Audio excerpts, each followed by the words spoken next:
По побараните оставки во врска со Кочанската трагедија, премиерот одговори дека владата се бори да има одговорност и правда, но дека одредени политичари ја злоупотребуваат ситуацијата. Најави дека наскоро ќе го објават проектот за градот на кој работат заедно со Европската унија и побара да не се политизира случајот. Обвинителството постапува согласно истрагата.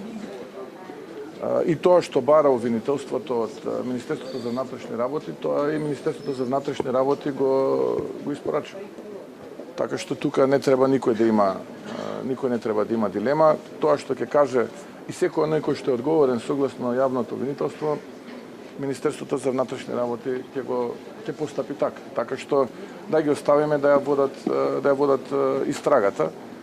Сега жалам што одредени некрофили во политичките партии се обидуваат преку овој случај да добијат некои политички поени. Мислам дека тоа им се враќа како бумеранг во глава и дека тоа не им е успешна мисија, но во ред тие избрале таков начин да функционираат и нека функционираат. Јас никогаш нема да го политизирам овој случај. По последниот марш на родителите на загинатите во кој тие го изразија своето незадоволство од текот на истрагата, тој обвини дека едно граѓанско здружение за поддршка на Кочани полека преминува во политичко движење кое зборува за неисполнети ветувања во пресрет на локалните избори.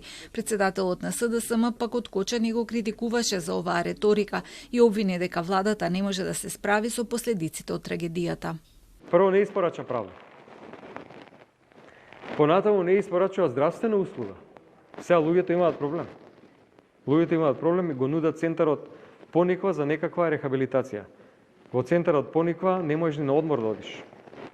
А не да третираш такви сериозни медицински состојби и тоа е уште еден доказ дека луѓето не се заинтересирани да помогнат. И на крај ги обвинуваат родителите дека биле инструирани од некоја политичка партија.